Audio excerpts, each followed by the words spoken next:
Hello everyone, आज फिर से मैं आप लोगों के सामने हाजिर हूँ 7 o'clock पे।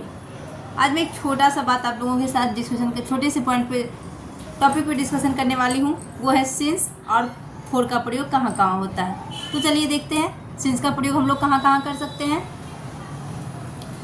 तो सिंस का प्रयोग हम लोग एक निश्चित समय के लिए करते हैं, जैसे सप्ताह के कोई भी दिन हो, वर्ष हो, मंथ हो, इस सब में हम सिंस का प्रयोग करते हैं, क्योंकि ये एक निश्चित समय का बोध कराता है। जैसे राम सोमवार से पढ़ा रहा है। राम कब से पढ़ा रहा है? तो सोमवार से। यहाँ हमें एक समय का निश्चित जानकारी मिल रहा है। तो सोमवार से सिंस मंडे। वह जनवरी से पढ़ रहा है।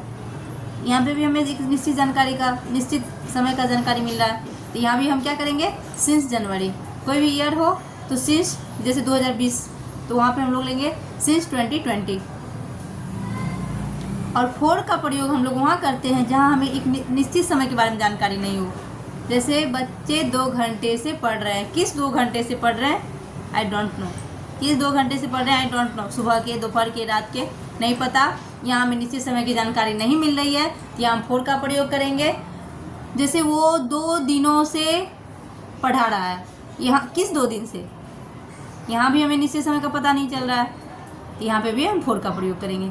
जहाँ हमें निश्चित समय का जानकारी मिलेगा वहाँ हम लोग सिंस का प्रयोग करेंगे। जहाँ हमें निश्चित समय के बारे में जानकारी नहीं मिलेगा वहाँ हम फोर का प्रयोग करेंगे। जैसे 2 घंटे से, 2 दिनों से, 4 दिनों से, यहाँ फोर का प्रयोग करेंगे। डेज के नाम हो या मंथ के हो या ईयर हो तो वहाँ हम सिंस का प्रयोग करेंगे।